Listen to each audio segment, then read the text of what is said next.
Acoustic sound weapons. I'm deviating now. Acoustic sound weapons. Weapons that, devices that actually control you, i.e. the plasma television. The 42 and the 62-inch television screens we got in our living rooms and our bedrooms. They keep us awake at night because we're highly melanated people. It says mind-altering technology. I'm back to it now. Mind-altering technology will interject these things into their lives. We will use fear as a weapon. Excuse me, what did I say? Did not the Christian teach this? Every black woman I run into that's a Christian talk about, I want a God-fearing man. It says we will use fear as our weapon. It says we will establish their government and, establish opposites within Democratic and Republican parties. Two wings of the same damn bird. I'm going to say that again. I call them the Republicans. The Democrat and Republican Party, supposed to be opposite of one another, but they're controlled by the same people. Two wings of the same damn bird. It says we will own both sides. We will always hide our objective but carry out our plan. They will perform the labor for us, and we shall prosper from their toil. Our families will never mix with theirs. Our blood must be pure always, for it is the way we will make them kill each other when it suits us. Oh. Isn't it ironic that the Bloods and Crips have one blue side and one red side, and the Democratic Party has one blue side and one red side? Is that by coincidence? No.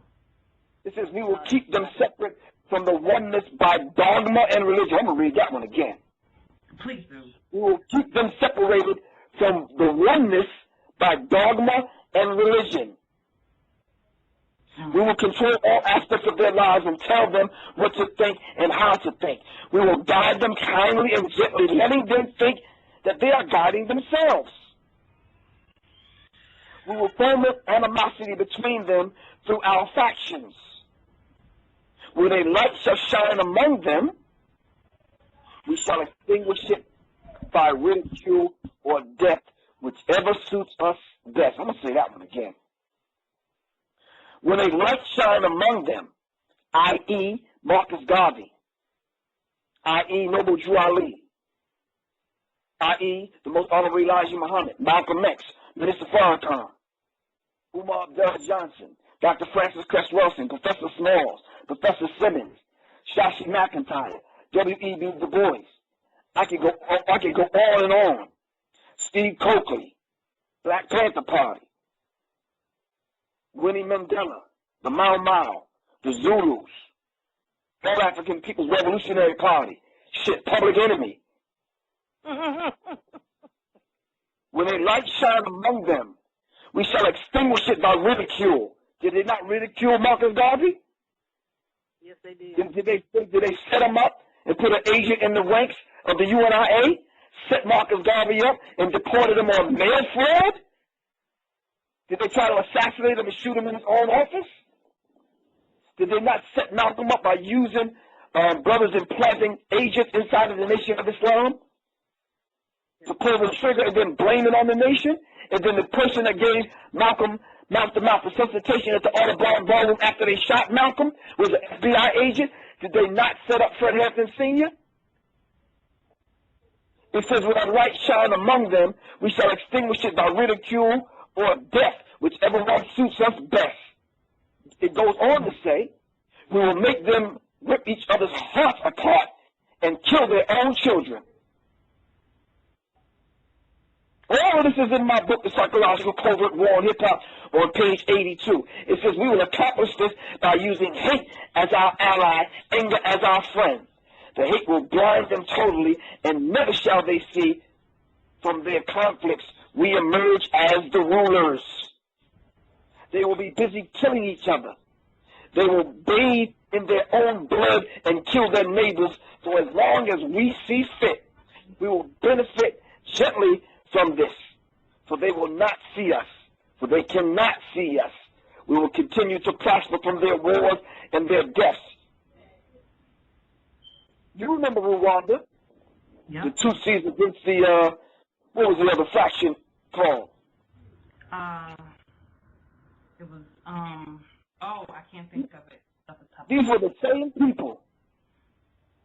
It says we shall repeat this over and over again until our ultimate goal is accomplished. We will continue to make them live in fear and anger through images and sounds. I'm going to read that one again. We will continue to make them live in fear and anger through images and sounds. Can I say something right here? Can I deviate for a second? Of course you can. Did you watch the news today? Especially the news that comes from outside of the country? Do you see all the hundreds of thousands of people taken to the street in certain countries? Mm-hmm. They put a cartoon up, written in French, about Prophet Muhammad. The next damn day, 100,000 people came out on the street to protest. Now let me read this again. We will continue to make them live in fear and anger through images and sounds. We will use all the tools we have to accomplish this. The tools we will provide will be provided by their labor. So if Jay-Z gives us a song that they can use as a tool to keep our people blind, deaf, and dumb, this is what they set in motion. And we write it off like, oh, it's only music. So we're happy for Jay-Z being successful. It's not only music. Now, that's interesting because in your book, I think it's like in the beginning of the book, you quote Edward Bernays. Can you expound on his role as public relations and exactly what he was talking about in his book, Propaganda? Well, let me just say this. That is not the end of the secret covenant. Oh, okay. But if people, no, it's all right. If people want to read the secret covenant for themselves, I believe it's only about 6 to 7 pages. It is fascinating when you read it simply because it's actually walking off the page as you read it. Yeah. Into our lives today. And no one can deny that fact. So now to answer your question, if we were to talk about Edward Bernays, let's put things in proper context. Edward Bernays is the nephew of Sigmund Freud. All right, so Edward Bernays seen that it was very necessary to put his uncle, so to speak, on the map, if I could use that particular language. He took his uncle's work and crafted it to the point where he sold it to big business by letting big business know that what you would have to do is actually implement some of these techniques to capture the minds of the people. So what Edward Bernays set out to do, number one trick that he used on the people was to liberate black women. I mean, not black women, but liberate women. He's responsible for this particular thing called the spin. When you watch the news or you watch CNN or some of these other programs, all right, they'll use the language. They'll say that they give the story a spin and put a spin to the story. Well, this particular technique was first used by Edward Bernays, all right? And it's very critical because they use this particular trick over and over again. Now, let me quote Edward Bernays. He says, the conscious and intelligent manipulation of organized habits and the opinions of the masses is an important element in democratic society. He also went on to argue that those that manipulate the unseen mechanism of society constitute an invisible government, which is the true ruling power of this particular country. Now, let's bring that into black people's lives, all right? Hello? We're here. Okay. Michael Jordan released a sneaker about 6-7 months ago, about 8 months ago, right? There was chaos and pandemonium at the mall. Did you see the news reports? I didn't see them. All right. Let's not use that as an example. Let's go to Aurora, Colorado, where a gunman opened fire, killing 12 people, mowing people down. 59 to 60 other people got injured, right or wrong? Right. How do we get hundreds of thousands of people in a movie theater late at night? All right? And then when you go over the reports, everyone is saying there was 2 gunmen. But you arrest one person, you don't shoot him down like you would a black person. They show up on the scene and he surrenders. Turns over his guns, basically says that his apartment is rigged with explosives, the whole bit. And we fall for it hook, line, and sinker. But to go back to my original example, when Michael Jordan released his sneaker, it was chaos at the mall. They lined up 4 o'clock in the morning to wait for the mall to open to purchase a $200 pair of sneakers. People got trampled to death, stabbed, shot, maced, pepper sprayed, carted off to jail. Children got sent to defects. Black people.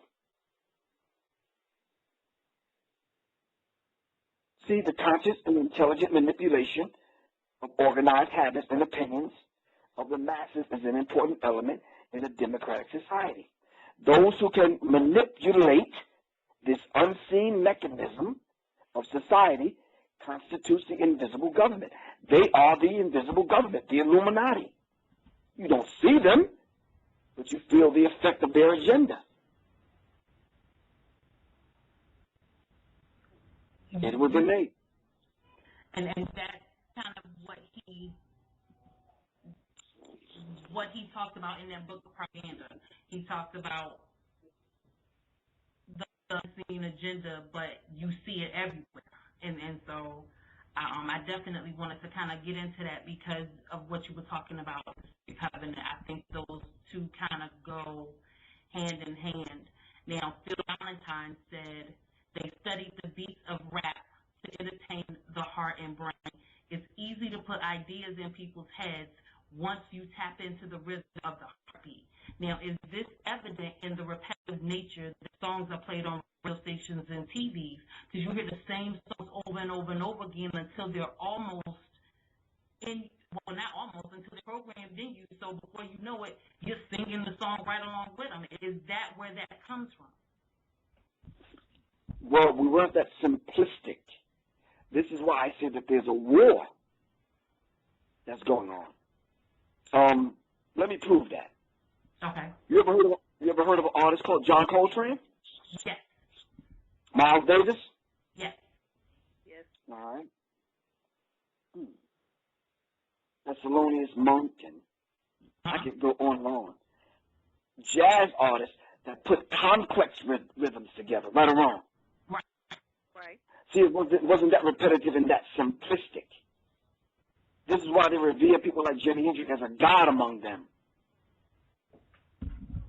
But since they've manipulated black music, and with the introduction and the advancement of technology, they introduced these particular mechanics and this technology into black music, dumbing it down and taking away from our intricate patterns. Are you following? I need to know that you're following me. Yes, I'm following you. Yes, we are. We're trying. Okay, so Everything you're saying. okay, with that as a backdrop and a foundation to what I'm about to say, we have to look into the 12, but please don't get lost on this. We have to tap into the time signature, black people's time signature. And what frequency do we resonate on? All right? Mm-hmm. Okay. Let me explain that. If you look at the Gregorian calendar, which is a particular calendar, Julian or the Gregorian calendar, which is the calendar that we use today, all right? Mm-hmm. This particular 1260 artificial intelligence, artificial time signature is not ours. The whole idea of 60 seconds in a minute, 60 minutes in an hour, 29 to 31 days in the month, advancing time, daylight saving time forward and pushing it back, naming the days of the week after Greek gods, and Roman gods, naming the months after Greek and Roman gods, and them fighting and dealing with the ego, switching days and putting in other months, and this kind of madness, right? That's not our time signature. Our time signature is actually the 1320 and not the 1260. So if we were operating on our time signature, we would be in sync, everything natural on the planet. What does that have to do with music and hip-hop? If the heart beats at 72 beats per minute, and the pulsation of the 9 systems in the body is what we resonate with, right?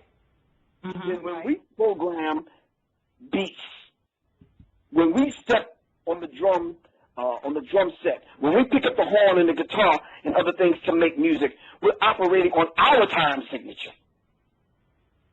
This is why we have white musicians sitting at the feet of black artists in amazement.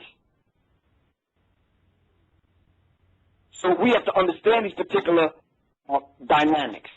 Our time signature actually creates a certain frequency and vibration. The artificial intelligence, the artificial time signature of Europeans is not ours. They don't resonate with frequencies like we do. They have an artificial time signature. This is how come when we got to show up to work and we got to be there at 8, shit, we getting there at 8:30 because we're just not on the time. Are you following me? We ain't late. We just shit. What happens to black people? Shit, the party starts when we get there, right or wrong. Right. We see the flyer. The flyer said 3 to 11. Nope, we getting there at 5, and the shit is popping. Because that's our time. Oh, wow. I mean, I'm sorry, go ahead. I'm making light of it, but that's just what it is. And see, with that, you look at the chakras and where the music resonates in our chakras, and they talk about in the chakras the sacral chakra. I don't know if I pronounced that right, but that's where, relationships and anger and those things are controlled in that chakra. So if they're making music to specifically certain chakras and they're hitting those chakras, is that going to increase those behaviors in us as a people because of the intense amount of energy that we put out as a people? Well, someone that's well versed in Eastern esoteric teachings will hear you and say, well, we're all human. All human beings have 7 chakras and their energy centers, and that's not a black and white thing. That's a human thing. And they're absolutely correct. But once again, we are highly melanated people.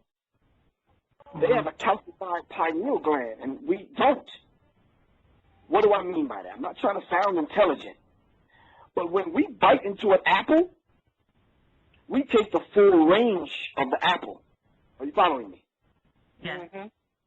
This is how come when you go to restaurants and we eat white people's food, they're cooking, we got to put salt, cheese, vinegar, and a whole bunch of other stuff, hot sauce and a whole bunch of other stuff in order for it to taste right. Oh, man. Yeah. You have to understand it on a basic level. The war is waged against the psyche, which is the soul. So you're not going to see it coming. If they understand that we have a high concentration of melanin, then they're going to put things in the vibratory frequency of the music that resonates with our energy centers. So what they'll do is they'll put extra bass tones in the music. And if you take the tribal drum, the African beat, coupled with the European word, that poses a problem. I believe Stephen Jacobson called it cognitive dissonance. Two opposing thoughts trying to occupy the same space. You hear the tribal beat. You hear the tribal beat. You at the club. You dancing, having a good time with your girlfriends. But now we got to introduce the spirits, which are the liquor and the wine. You throw a couple back, you're feeling good. Oh, now the energy centers are open. The chakras are open. Now we got you to the state of mind where we can feed the subconscious. Yep. So all we have to do is introduce the subject matter. Okay, well, let's do that. Pimps up, hoes down. Get rich or die trying. Are you following me? Yes, we are. Money, hoes, and clothes is all a nigga knows. And these are the songs that they allow to be on repeat. Whether children are listening to them or pregnant women are listening to them, nonetheless, they are on repeat. Repetition is the mother of learning. You're going to hear it just by default, just by being in the hood. Because some ignorant Negro going to ride up next to you at the light with his music bumping right or wrong. Man, you're going to get it just by default. Plain and simple. Now we got you. Because now we're programming the subconscious mind. And now all we got to do, now that these images and these sounds are lingering in the subconscious mind, because 90% of all communication is nonverbal. But now that it's in the subconscious mind, guess what? All we need is a trigger. So all we do is we have a movie that's going to come out, Tyler Perry, and we put it out at the time we want it to come out, and we trigger it. That's the trigger. We want black women to look down on themselves and being whores and all this other kind of stuff. Okay, we just put the movie out. Ain't that problem? We want to degrade black women and then make the man look like a dog. We'll put it out there. R. Kelly is just pissing on 12 and 13-year-olds. That's all. What's wrong with that? We want to keep the low vibratory frequency going to degrade the children. We just have somebody make a song like Laffy Taffy or I Kissed a Girl and I Liked It. We want to promote homosexuality. We'll just say so-and-so just came out of the closet. There's nothing wrong with that. Nothing at all, I guess. Yeah, I'm not. You know, I'm real mindful of what I let my kids listen to just for that purpose, because you don't know what they're implanting in your spirit with these songs, and so. Yeah, I'm not down. Well, I'm sorry if I drop this on you. It's in the cartoons. It's in the Bible. It's at church. It's at the school. It's in the law. Are you following me? Yeah. It's in the food. It's in the kitchen. It's in the relationship between you and your man. It's there until you undo these things. Now, the person listening might say, okay, Griff, we hear all this stuff about the problem. What is the solution? Well, I'm not trying to sell a book here, but I'm saying I put it in the book. I put it on YouTube in the form of a lecture. How many different ways do I have to put it in to get people to understand? We can start off with some basic principles. How about just the 42 laws of Ma'at? Ma'at being truth, balance, justice, and reciprocity. How about putting some order and some balance in your life? What is wrong with that? We can start there. How about basic things? I ain't got to get all deep. How about basic things? How about wherever you live, pick up the trash and the garbage around you instead of stepping over it every day? How about have something good to say to someone every day? How about get to know your neighbors in case your damn house gets broken into or your car gets stolen or you end up dropping a $20 bill on the way to the car? How about basic stuff? Yeah. How about the nasty ass women that damn customer service, they act so nasty, they act like they own the damn store. They don't want to treat you nice. How about basic stuff? How about the heifer that sat next to me on a goddamn plane and turned her back and didn't speak the whole damn ride? There's some basic stuff we can do. Yeah. Well, and I noticed that, you know, when I walk down the street to the store, you speak to the people sitting on the porch, they don't even say hello back. It's just common courtesy. We just some basic things. That's not our nation. In the African village, you know, we came outside first thing in the morning to look at the plants, the vegetables, breathe the air, and kiss the sun. You know, if Mama Tunji didn't come outside for a couple of days, we went to go see what was wrong with her. We ain't seen you in a couple of days. Mm-hmm. We had general concern, basic concern. We don't do that nowadays. Right. Okay, Griff, we're gonna take a pause right quick, give you a chance to take a breath, maybe get something to drink. We're gonna run a quick commercial, and then we will be right back to the interview. All right. You are now listening to One Mic, Poetry and Hip Hop, where the truth meets the page.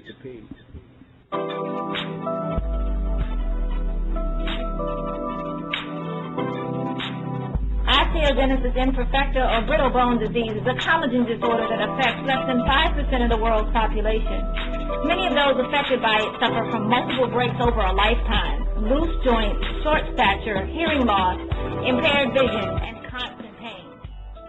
My daughter, Tabitha Brown, has been living with this for all 9 years of her life. In order to celebrate her and her many friends, we have created the OI Benefit Ball. 50% of all proceeds will benefit the OI Foundation. Please find the event on Facebook and mark your calendars to attend.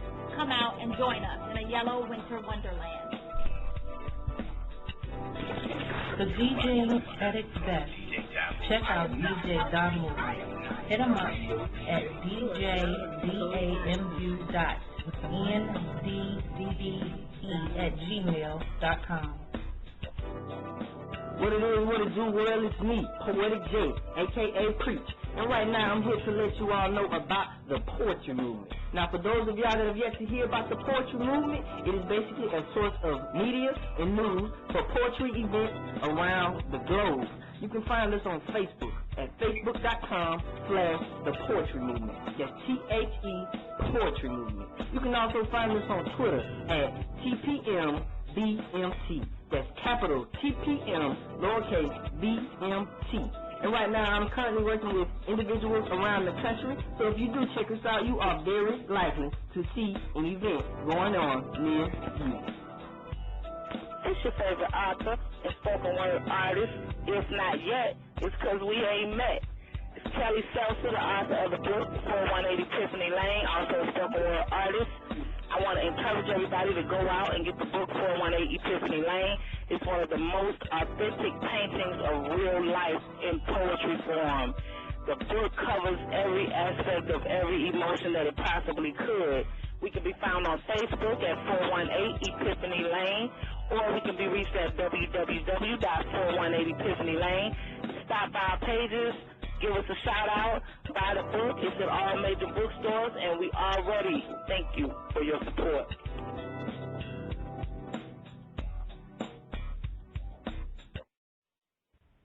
Okay, we're back. We're listening to One Mic Poetry and Hip Hop. I am your host, Circle Toy, with my beautiful co-sister, Taraji. We are talking to Professor Griff, the Minister of Music. I'm sorry, the Minister of Information from Public Enemy. I do apologize. And as of right now, we have absorbed more information than I think I was ready for, but I am so glad we had this opportunity. We are going to get back to Griff. If you guys give me just a minute, we'll open the line so you can call in questions. But I do want to ask one question about the change from conscious hip-hop to what we have now. Now, I know that Public Enemy was at the base of ushering in the conscious hip-hop era. with the pushing out of groups like Public Enemy and Poor Righteous Teachers and replacing them with Common and Yasin Bey, formerly known as Mos Def and Kweli, they formed the group of Black Star. How does that affect the hip-hop community? Because you'll have people say, oh, we got conscious rappers. We have Common, Mos Def, they still call them, and Talib Kweli. So how are they different from the era that Public Enemy helped to usher in before what they were pushed out by the rap and those different genres until what we have now? Well, I think those brothers served as a transition, and it was a beautiful transition because those are some of the most talented brothers that we have in hip-hop. You understand what I'm saying? Yes, sir, I agree. And I definitely would not blame any of those brothers for help to usher in this thing called this bigger frequency. I don't know. Common, Talib Kweli, Mos Def. You know, those brothers is at the forefront and at the top of their game, man. All the accolades that those brothers have received is well deserved. You understand what I'm saying? So, now, the labels. Excuse me? I'm sorry, go ahead. The labels that they had to push their stuff out on and through, now that's a different subject. Are you following me? Yes. So we had to stop looking at the Commons and the Talib Kweli and the Mos Def as though they purposely and consciously did something to derail the consciousness and the positive contributions. They contributed to hip-hop in a very positive way. So I don't even know why their names came up in the fray. Now, I don't know what Common is doing nowadays, but I'm sure that he's probably not aware. He probably is aware now that he ushered in this thing called the Universal Mind Control, because the name of his album was Universal Mind Control. I'd like to sit down and ask him, what was that about? I'd like to sit and ask him, like, well, this song that you did with Kid Cudi, you know, I think it's something about, the name of the song was, you know, On Our Knees or something. Or Poker in the Face. I think it was called Poker in the Face. By Kid Cudi, Kanye West, and Common. Yeah, we all know what that's about. I don't have to get graphic. No. So them being manipulated, because now the carrot of success is being dangled in front of them. Now the thing is, will the fiber of the being kick in and say, you know something, I'm not going to go for the trinkets and whatever they're dangling in front of me. I'm going to have some integrity and not do a song like that. Poke it in the face. What if they were talking about your mama, Common? Would you still do the song? Are you following me? Wow. Yes. So those three brothers, for the most part, hell, I would applaud them for their work and their effort. And so, well, I was just asking because, you know, I was having a conversation and we were talking about the transition from the era with the Public Enemies and your Poor Rights Teachers. Then we got gangster rap and we got listen. You mentioned those people's names and they had nothing to do with that transition. No, what I was saying was they were, and then over time, after the era came in, they kind of hit the scene again. So were they instrumental in bringing back another consciousness to hip hop?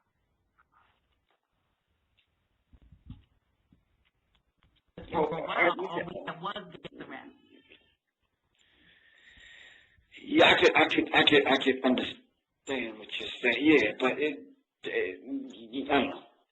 Yeah, that's kind of questionable. That's kind of questionable. I don't think that since they neutralized conscious hip hop as far as the mainstream is concerned. We as Public Enemy never stopped. Wise, Intelligent, and Poor Righteous Teacher never stopped. You understand what I'm saying? Right. So it's not something that they necessarily have to bring back. And if they brought it back, they didn't bring it back to the degree that, the way it was at, you understand what I'm saying? Yeah, I think that's kind of what I was trying to get at, and maybe just phrase the question incorrectly. Oh, okay. I always tell people, man, you gotta talk in block letters to me because I'm not that bright. I think I agree with that statement, but okay, we'll let you have it because you're Professor Griff. Okay. Okay, so we are going to open up the phone line so that you guys can call in and ask questions. If you don't want to ask questions and want to continue to hear Griff speak, and please feel free to not call in. If you're on the line already, you can raise your hand by pressing 1. The call-in number is 347-996-5097. Can I say something real quick? Yes, sir. If you do not want me to hang the phone up, please, I am not here to debate anyone. I don't get into the arguing and shouting back and forth and whatever. I'm not on the phone right now to have people give speeches. So you can ask a question, we can dialogue about some things, but those are the ground rules. My phone number is 78557-2919. Anyone can call me. This particular program is not designed for that. I'm not going to debate anyone, and I'm not going to listen to a whole dissertation. All right? Okay. Well, ladies and gentlemen, you have the ground rules. Like I said, if you want to ask questions, and if not, we will continue with Professor Griff, because there are more questions that can be asked.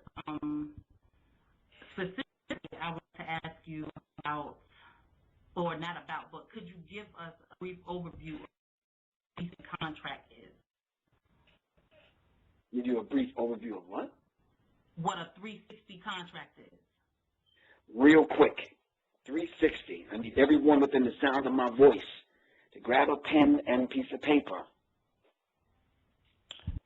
I have mine. Oh, you got it? Got mine. Wait, no.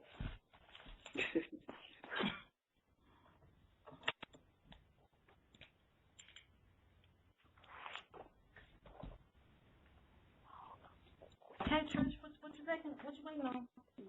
Girl, are you ready? Because I'm ready. All right. Okay, Here we go go. ahead. Take the piece of paper and draw a very small circle in the middle of the paper, very small. Put the word CD or album in the circle. Okay. Now you're going to make a big circle around that circle. Okay. Now you're going to go from north to south, and you're going to draw a line through it. A big circle from point 1 to point 2. Got it? Okay. Then you're going to go east to west. You're going to make another line, like you're making a cross. Okay. You're going to turn the paper sideways, so to speak, on an angle, and you're going to make another cross, creating pieces of a pie. All right? Okay. You should end up with about 8 pieces to a pie, right? Yes. All right. The CD or album is in the middle. That is your primary.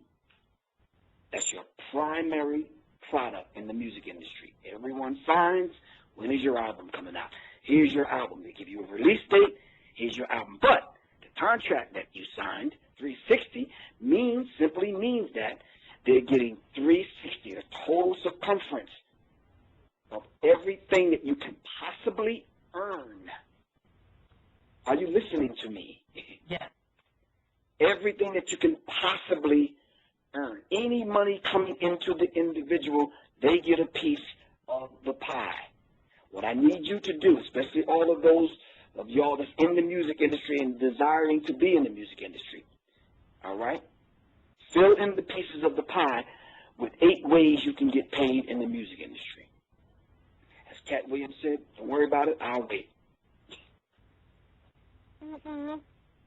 Just name some. Pie number 1. What piece of the pie? What is it? I mean, they do videos. Do videos. No, love, you don't get paid from doing videos. Next. I have no idea. But listen to me. This is indicative of the level of knowing business of the average person that's listening to music. We're just unaware. We don't know. You mean to tell me you went for a job interview and got the damn job, but you don't know how you're getting paid? Yeah. Excuse me? I said, yeah. Okay, so here's music business 101. First piece of the pie, you get royalties. Second piece could be you can license your music out. Third piece could be you do live shows. Fourth piece could be merchandise. Right? Okay. Fourth piece could be sponsors. Coca-Cola might come along and say, hey, we want you to do a Coca-Cola commercial. We want to sponsor you. Right? Right. Okay, those are just some of the pieces. Well, if we fill in each piece, every way that you could get paid, Kanye West put out a sneaker, he probably made $5-6 million. But guess what? They get a piece of it. Kanye West's song went triple platinum. Oh, guess what? They get a piece of it. Kanye West's grandmama passed away. His left them money in the will. Guess what? They get a piece of it. I hear what you said. Kanye West signs on John Legend. His album sells 1 million. When Kanye West get his, they get theirs. So they're getting a piece of piece? It's called 360, full and complete circle. They get a piece of everything. Oh, wow. So when you want to contact Jay-Z and say, I want you to come and perform at this song, I can't do that because I signed a 360 deal with Live Nation. I can't do that. You got to go through them in order to book me. I can't perform. You mean to tell me you can't do a benefit to raise money for the starving children in Africa or to help the Chicago school teachers from the teacher strike? No, can't do that. Got to ask them. That's crazy. Wow. So, how often are these 60 contracts signed in the industry? Whoa, it's almost standard now. You know why? Because no one is selling a CD anymore. Now we got to attach the song to a product in order to sell the song.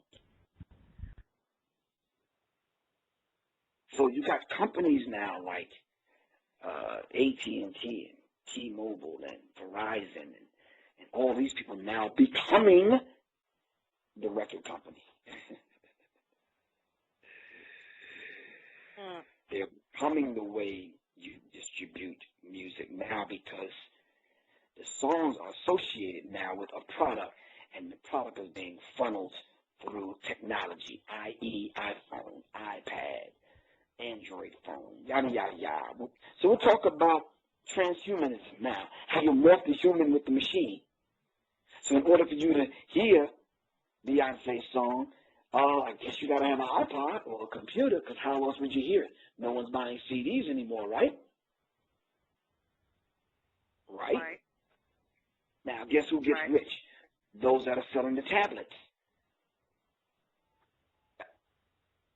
Because how else would you hear it? Okay. Wow. We have a couple of hands raised. We're gonna take 336. 33624. Your mic is open. Have a question for Professor Griff. Are you there? Are you hello? Okay, I guess they hung up. Okay, so 85. Hey, Lyrical Toy, what's happening? Ancestor Terrazzi, how y'all? Hey, how you doing? It's all good. I was in Gulf. You got a question? Absolutely. That's where I'm going right now. Professor Griff, how you doing, brother? All right, how are you? I'm doing very well, thank you. Okay. The example, I was doing a little thing here with the pie and that you were just putting out for us to do, the 360 contract. You mentioned that the record company could get a example to you, they can get a piece of the pie, if you will. If I was an artist, if a member of my family passes away and I get some money from that, the contract says they can get a piece of that also? They get a piece of any income. Don't look at it like you're taking it kind of personal. Don't do that. Any income. Okay. Any income that comes into that particular artist, they get a piece of it. Look at it like that, almost like they control you. Okay. Now, I see it that way. How is that even legal? Well, look, can we talk about legal for a minute? A contract is anything that you sign your name to with a date, a witness, and your signature, right? Right. So what do you mean, get away with it? They're the ones that make the contracts. If I told you some stuff that in some of these contracts, it'll blow your mind. So it's not really between me and the record company, if you will. It's me, the record company, and anything and anybody that got to do with me. Well, I'm going to repeat this. A contract is anything that you sign your name to with the date, your signature, and a witness. Have you read some of these contracts from these people have signed? Oh, it's in the wording of it. Okay. All right. It's blowing my mind. Okay. For example, when I was signed to Luke's label, all right, I've sold thousands and thousands of records, but when it's come time to pay me, I had an 85-page contract on about page 63, real inconspicuous legal Latin jargon, was this thing called cross-collateralization. What does that mean, Griff? Shit, I don't know. My lawyer was supposed to tell me. Well, let me tell you what it means. That means that if they gave you $50,000 to shoot a video, right, and you don't sell enough records to pay them that their $50,000, they'll just take it from another area, meaning cross-collateralization. Cross-collateralize. One thing pays for the other thing. Well, thanks for telling me, lawyer. How did I know that the lawyer was related to the other lawyer? Okay. Stauffenberg was related to Cohen, and Cohen was related to Wise, and that was their brother-in-law through marriage, and they belonged to the same fraternity. So, oh, okay.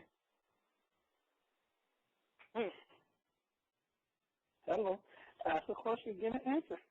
All right, Mr. Griff. Minister Information. Appreciate you, brother. Oh, give thanks. We appreciate you. I'm going to go ahead and take our next caller. Caller 336-324. We're going to try you again. Your mic is open.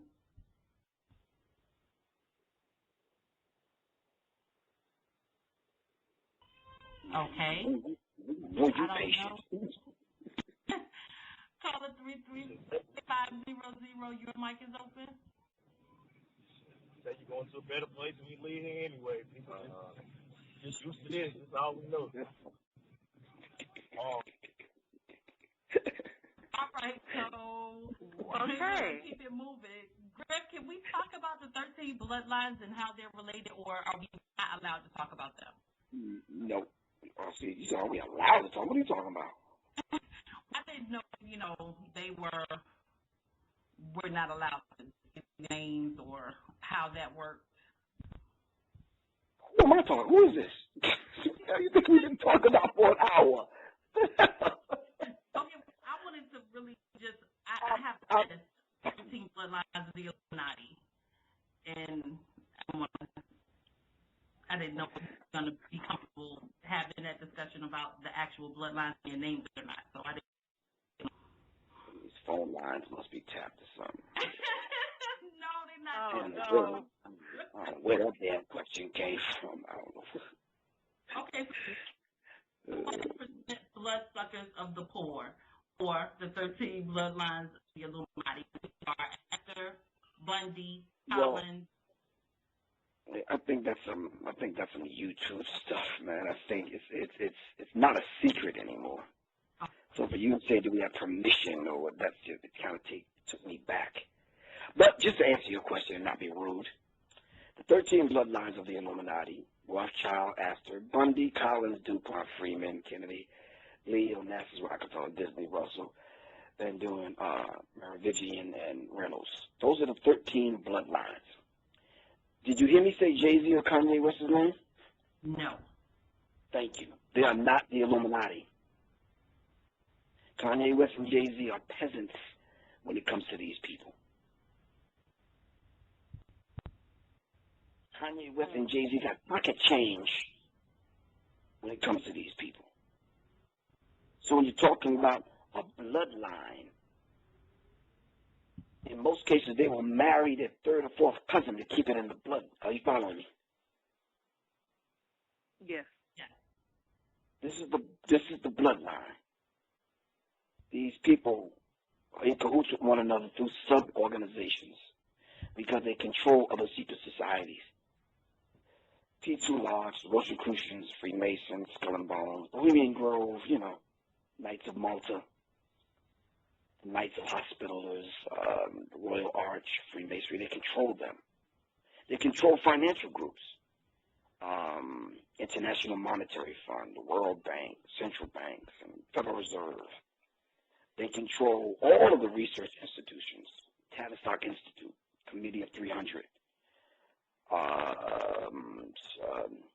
Institute for Policy of Political Studies. They control political organizations and intelligence organizations, and this is the critical one. They control religious organizations, the New Age cults and Christian fundamentalists. They control all of them. The World Council of Churches, the National Council of Churches, the World Parliament of Religions. They control education. They control political organizations, Council on Foreign Relations, Trilateral Commission, Bilderberg Group, Club of Rome. They control NATO, the EU. This one is critical. They control the Electoral College. You know what the Electoral College is? Say that again. Yes, the Electoral College is the mechanism that determines who wins the presidency. Say that one more time, slow. They are the mechanism that determines who wins the presidency. I'm sure the listening audience heard that now. You didn't get that from Griff. She said the mechanism by which and what they use to determine who becomes the president of the United States of America. So your damn vote don't mean a damn thing. The Electoral College elects the president, not you. Right. As a matter of fact, the question that should be asked at this point, since everybody's quiet, who the hell is the Electoral College? And who goes to this damn college? Now, that's a great question. Let's move on, because I know some people are scratching their head right now. So, they control intelligence agencies, MI5 and MI6, KGB, the Mossad, CIA, Homeland Security, and them people that be feeling people's butts at the airport, TSA and the rest of them. They control corporations and multinational corporations and banks. I could go on and on. So when you talk about the 13 bloodlines, you're talking about a web, the same web that you see on the dollar bill hidden in the back. That's what they've created. Now, I know this is going to sound stupid after everything we discussed, but why do these car bandits want hip-hop? Why do they want hip-hop? I think simply because hip-hop has become global. It's become almost like the global frequency now that You see it everywhere. Multinational corporations are using hip-hop. I mean, you can't escape it. And they're looking at hip-hop as a tool to control the masses of the people. In a nutshell, there's no real deep, intricate answer to that. They said, when I say they, I mean your friend Zbigniew Brzezinski, the one who supports Barack Obama. I'm going to say his name slow so you can get it. Zbigniew Brzezinski. He wrote the Grand Chess Game. The Grand Chessboard, pardon me. Zbigniew Brzezinski. He said in earlier times, it was easier to control 1 million people. He says now, in these times, it's better to kill 1 million people as it is to control 1 million people. I've heard so then we look right here in Georgia, pardon me? But I've heard that quote. So we look right here in Georgia, and we say, okay, can we prove that? Yes. They got this thing called the Georgia Guidestones. The Georgia Guidestones. The Georgia Guidestones were erected, and there's 13 languages that spell out the fact that, in a nutshell, 500 million people will exist on the planet. That's it. Did I say that's it? Yep, that's what you said. Out of billions of people, out of 7.6 billion people on the planet, they said 500 million people. That's it. Wow. Wow. That means you got to get rid of a lot of people. Yeah. Wow. Yeah. I did some research on the Guidestones, and I was blown away by it. Now, I have another question. We got about 12 minutes left before the show is over because, you know, this is a spoken word, poetry, and hip-hop show. I wanted to ask this one question. How is it that we can keep spoken word from getting so enthralled into this society that they do to it what they did with hip-hop? Now, you know I didn't understand that question. Okay.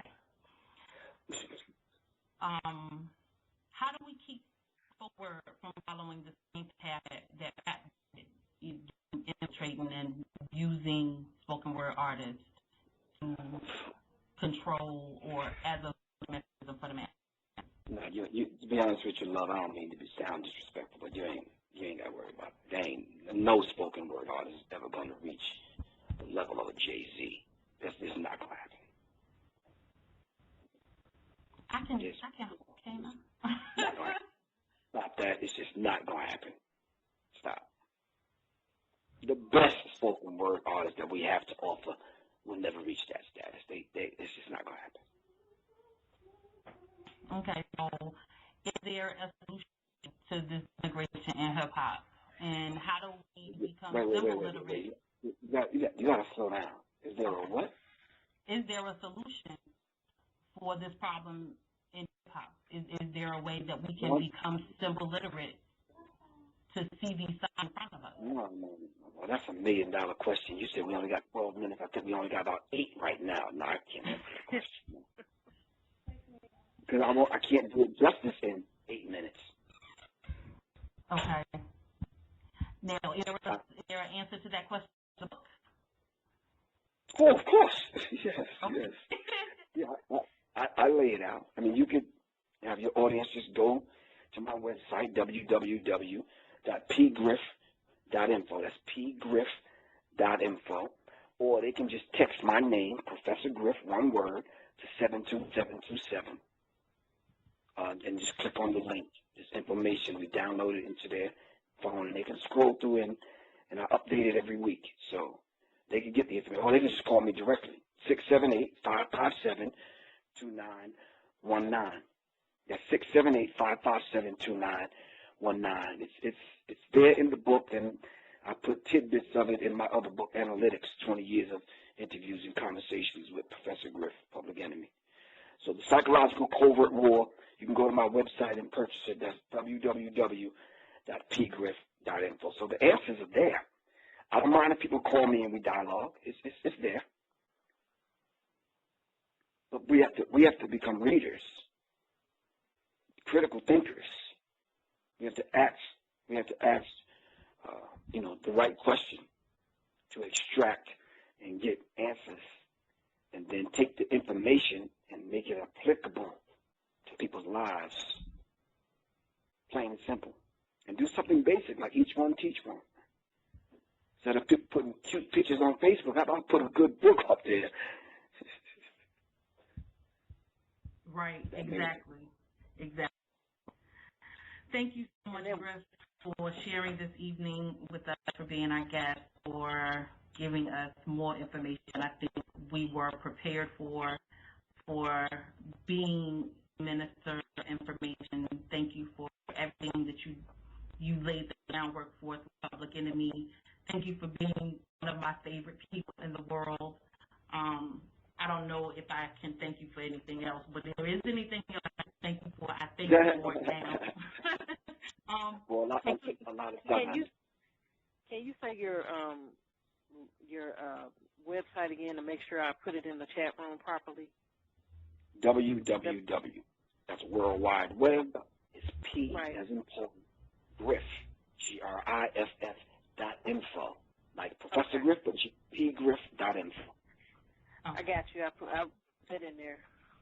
And then, just have people text my name, Professor Griff, one word, to 72727. That's 72727. Okay, so I put that in the chat room as well. All right.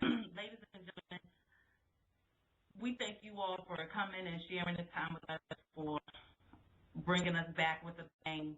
I'm sorry I didn't get to shout out our people in the chat room, but it was more interesting what Griff had to say to me at this point. But I thank each and every one of you for coming, especially Professor Griff.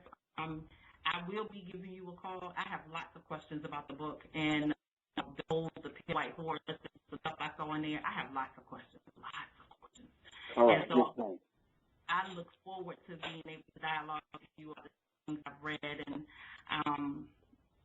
look, Muhammad has a book that I'm reading that has some good information in that I would love to dialogue with you about as well. So I look forward to those moments. Okay, hold on for a second. You said who had a book? Okay, you're breaking up. I didn't get that. I'm sorry, Philip A. Muhammad. Oh, okay, yeah, I read his book. And so, there's some in there that I would love to be able to dialogue with you about as well. So I look forward to this interesting ride that we have embarked on.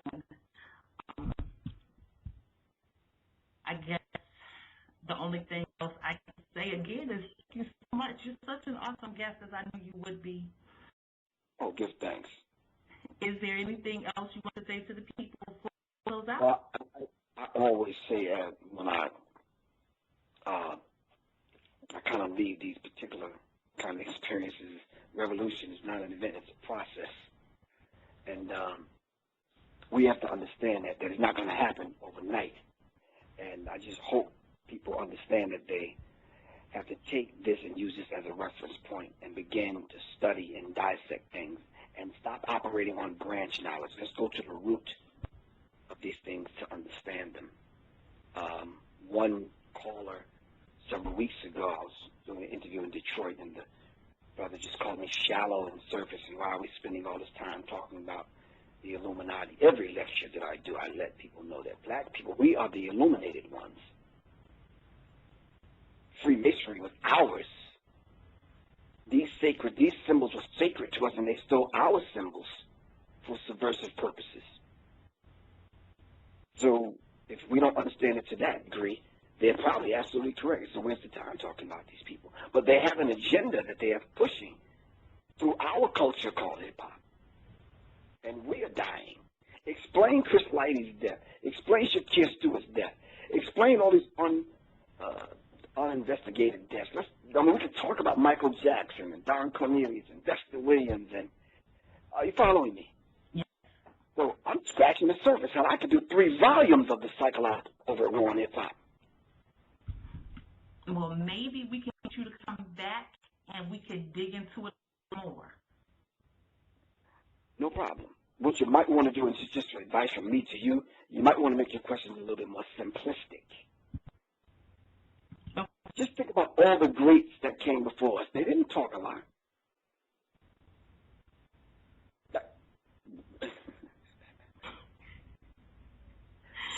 If you want to know the known, study the unknown, right? Right. Okay, I'm gonna give you a homework assignment. Is that cool? Okay. Yeah. Look up what the haiku, Japanese term, haiku. They use it in poetry. It's the 575. Right. The 575 is called a haiku. All right. Okay. 5 syllables, 7 syllables, 5 syllables. All right. Okay. All right. Then we'll talk when you prepare your questions. Okay. All right. All right, thanks again, Griff. You've been completely awesome. Ladies and gentlemen, Professor Griff, the Minister of Information, Public Enemy. All right, peace.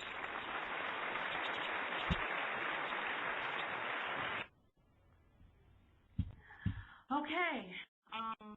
Thank you again to everyone that came out. I will honestly admit that I am utterly exhausted. Thank you to everyone that called in, everyone that listened in, everyone that will listen to the archives. We got about 3 minutes left. Sister Taraji, is there anything you wanted to say before we close out? I just say I have utterly been drenched with information, and I think that was a very, very interesting format that we did this evening because people need the knowledge. Definitely. I don't think I've been so tired in all my life. Okay, so ladies and gentlemen, I think didn't do as bad as I thought it was going to be after I've been for 2 years and coming back completely cold turkey. So, yeah, cold turkey. Ladies and gentlemen, this has been One Mic Poetry and Hip Hop with Lyrical Toy and Sister Taraji.